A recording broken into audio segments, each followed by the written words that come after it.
عزیز دوستوں، بزرگوں اور بھائیوں، کچھ چیزیں ایسی ہیں جن کا قرآن مجید نے بارہا تذکرہ فرمایا ہے۔ قرآن پاک کسی چیز کا ایک بات بھی ذکر کر دے تو وہ چیز ہمارے لیے دستور حیات اور منشور زندگی بن جاتی ہے۔ لیکن اگر اللہ تبارک و تعالیٰ کسی چیز کا بار بار تذکرہ فرمائے تو معنی یہ ہے کہ اس کی ہمیں بہت ہی زیادہ ضرورت ہے۔ ان چیزوں میں سے ایک چیز صبر ہے۔ قرآن پاک نے 100 سے زیادہ مرتبہ صبر کا تذکرہ فرمایا ہے۔ اتنی بڑی بات کو سمجھیے گا کہ 100 سے زیادہ مرتبہ قرآن پاک نے تذکرہ کیا ہے صبر کا، اور مختلف انداز میں۔ کہیں فرمایا کہ وبشر الصابرین، اے محبوب صبر کرنے والوں کو خوشخبری سنا دیجیے۔ کہیں فرمایا ان اللہ مع الصابرین، بے شک اللہ صبر کرنے والوں کے ساتھ۔ تو مختلف انداز میں، مختلف طریقوں سے اللہ تعالیٰ نے صبر کا تذکرہ فرمایا۔ سوسائٹی کے اندر، معاشرے کے اندر اور مسلمانوں کے اخلاقی رویوں کے اندر اگر صبر کو داخل کر لیا جائے تو ہم محسوس کریں گے کہ ہماری زندگی نہ صرف یہ کہ آسان ہو گئی ہے بلکہ محبتوں والی ہو گئی ہے، چاہتوں والی ہو گئی ہے۔ ہمارے رشتے ایک دوسرے سے ٹوٹ نہیں رہے بلکہ بننا شروع ہو گئے۔ تھوڑا سا صبر بہت ساری چیزوں کو ٹوٹنے سے بچا لیتا ہے۔ قرآن مجید کی جو آیت کریمہ میں نے تلاوت کی، یہ سورہ آل عمران کی آخری آیت ہے۔ اللہ تعالیٰ نے فرمایا یا ایھا الذین آمنوا اصبروا وصابروا، اے ایمان والو صبر کرو، صابر بنو۔ اے ایمان والو صبر کرو اور صابر بنو۔ کیا مطلب؟ پہلے صبر کا مطلب یہ ہے کہ اگر تمہیں کوئی ذاتی تکلیف پہنچے تو اس پر صبر کرو۔ وصابروا، اس کا معنی یہ ہے کہ اگر دشمن کے مقابلے میں کسی اور کی طرف سے کوئی تکلیف آئے تو اس پر بھی صبر کرو۔ پھر فرمایا ورابطوا، اور ہمیشہ کمر بستہ رہو، اسلامی سرحدوں کے پہرے دار رہو۔ واتقوا اللہ، اللہ سے ڈرتے رہو۔ لعلکم تفلحون، اس امید پر کہ اللہ تمہیں کامیابی عطا فرما دے، تم فلاح پا جاؤ۔ یا ایھا الذین آمنوا اصبروا وصابروا، اے ایمان والو صبر کرو اور صابر بنو۔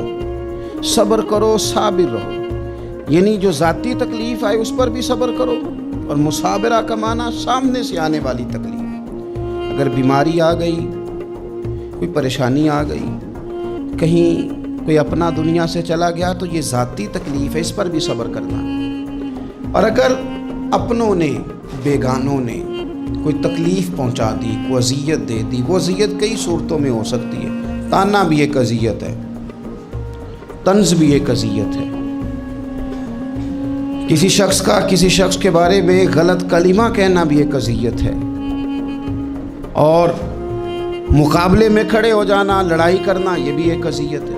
اس پر بھی صبر کرو۔ ورابطوا، اور اس طرح کرو کہ کمر بستہ رہو، جد و جہد کرتے رہو۔ واتقوا اللہ، اللہ سے ڈرو۔ لعلکم تفلحون، تاکہ تم کامیاب ہو جاؤ۔ صبر جب آپ کرتے ہیں نا، اور صبر کا ارادہ کرتے ہیں تو اللہ تعالیٰ صبر کی توفیق بھی عطا فرماتا ہے۔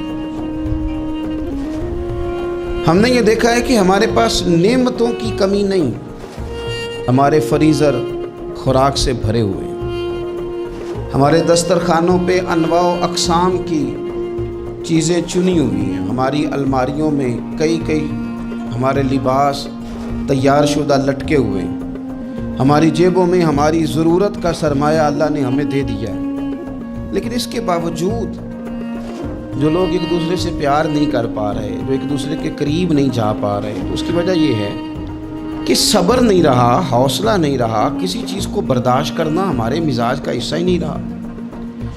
اور پھر چونکہ امت مسلمہ نے انقلاب برپا کرنا تھا، دنیا کو پیغام حق دینا تھا، اگر ان کے اندر حوصلہ ہی نہیں ہوگا، اگر انہیں صبر ہی نہیں کرنا آئے گا، استقامت ہی نہیں ہوگی، کہیں رکنا ہی نہیں آئے گا، تو یہ میدانوں کو سر کیسے کریں گے؟ کامیابیاں کیسے ان کا مقدر بنے گی؟ رمضان المبارک میں بھی ماحول یہ ہو کہ افطاری سے 1 گھنٹہ پہلے نظر پوری ٹک جائے گھڑی پہ، اور تھوڑا سا بھی صبر مشکل ہو۔ اور رمضان المبارک میں سحری کے وقت میں اگر دہی والی دکان پہ بھی جھگڑا ہی ہو رہا ہو اور شام کو سامان خریدنے میں بھی اگر بحث ہی ہو رہی ہو، تکرار ہو، جھگڑا ہو، تو پھر سیکھا کیا؟ پھر وہ جو ہمیں تربیت دی جا رہی تھی کہ ہم نے صبر کرنا ہے، تو پھر ہم نے اس میں حاصل کیا کیا؟ حدیث پاک سنیں گے آپ کی طبیعت بڑی ٹھنڈی ہوگی۔ میرے نبی پاک صلی اللہ تعالیٰ علیہ وسلم ارشاد فرماتے ہیں کہ جو بندہ سوال سے بچنا چاہے گا، ارادہ کرے گا اللہ میں نے کسی سے نہیں مانگنا، فرمایا جو سوال سے بچنا چاہے گا رب اسے سوال سے بچا لے گا۔ اور جو لوگوں سے بے نیاز ہونا چاہے گا، کہے گا یا اللہ مجھے دنیا داروں کا محتاج نہ بنا، اپنی بارگاہ سے عطا فرما۔ جو لوگوں سے بے نیاز ہونا چاہے گا اللہ لوگوں سے بے نیاز کر دے گا۔ اور فرمایا جو صبر کا ارادہ کرے گا اللہ اسے صبر کی توفیق بھی عطا فرما دے گا۔ ارادہ تو کرے، پروگرام تو بنائے، توفیق تو اللہ دے گا۔ جو صبر کا ارادہ کرے گا اللہ صبر کی توفیق بھی عطا کر دے گا۔ اور حضور صلی اللہ تعالیٰ علیہ وسلم فرمانے لگے یاد رکھو کسی بندے کو جو بہترین تحفہ دیا گیا ہے نا، اگر کسی کو کوئی بہترین عطیہ ملا ہے تو پھر اللہ تعالیٰ نے اسے صبر عطا فرمایا ہے۔ یہ بہترین تحفہ ہے، اس سے زندگی سنور جاتی ہے، اس سے انسان باوقار اور مطمئن ہو جاتا ہے، اس سے اس کے شب و روز آسانی سے بیتتے ہیں، وہ دنیا کی پک ڈنڈیوں سے آسانی سے گزر کے اللہ کی بارگاہ ہے عالی مرتبت میں سرخرو ہو کر حاضر ہو جاتا ہے۔ لیکن اگر بے حوصلہ ہو، صبر نہ ہو، پھر نقصان روز بروز بڑھتا ہے۔ اور پھر میرے رسول پاک صلی اللہ تعالیٰ علیہ وسلم ارشاد فرماتے ہیں کہ اصل بات یہ ہے کہ اللہ تعالیٰ نہ کسی بندے کا درجہ بلند کرنے کا ارادہ فرماتا ہے، لیکن اس کے اعمال اس طرح کے نہیں ہوتے کہ اس کا درجہ بلند کیا جائے۔ اب رب کیا کرتا ہے، اللہ تعالیٰ اس کو مال کی، جان کی، اولاد کی کسی مشکل میں ڈال دیتا ہے۔ اس مصیبت پر وہ بندہ صبر کرتا ہے تو اللہ تعالیٰ اس کا درجہ بلند فرما دیتا ہے۔ اعمال اس قابل نہیں تھے کہ درجات بلند ہوں، وہ اعمال کی بنیاد پر نہیں کر سکتا تھا تو اللہ نے کسی مشکل میں ڈال کے نہ اپنے فضل سے درجہ بلند کر دیا۔ اب جو راہ طریقت کا مسافر تھا، جو سلوک کی منازل طے کر رہا تھا، جو اللہ رسول کے قریب جانے چاہ رہا تھا، اس کے لیے کتنی آسانی ہو گئی کہ مجاہدہ تو زیادہ نہ کر سکا، کثرت سے نفلی صوم و صلات کا بندوبست تو نہ کر سکا، تھوڑا سا صبر کیا، رب نے اپنا اور اپنے محبوب کا قرب عطا فرما دیا۔ تو یہ تو آپ صبر کرنے کے لیے جب نکلے ہیں تو آپ نے تو رب رسول کو پا لیا۔ یہ صبر تو وہ والا سفر ہے جس کی جو منزل ہے وہ اللہ رسول کا قرب ہے۔ ہم لوگ تھوڑی تھوڑی باتوں میں حوصلہ ہار جاتے ہیں، صبر چھوڑ جاتے ہیں، پریشانی بڑھ جاتی ہے، پتہ نہیں ایسے محسوس ہوتا ہے کہ جیسے یہی بندہ دنیا کا سب سے دکھی بندہ ہے۔ تو ایک تو یہ کہ ذاتی حیثیت سے صبر کرے، ایک یہ کہ پھر دشمن کا جب مقابلہ ہو، آمن نصبرو و صابرو، آپ کا جب مقابلہ سامنے کسی کے ساتھ ہو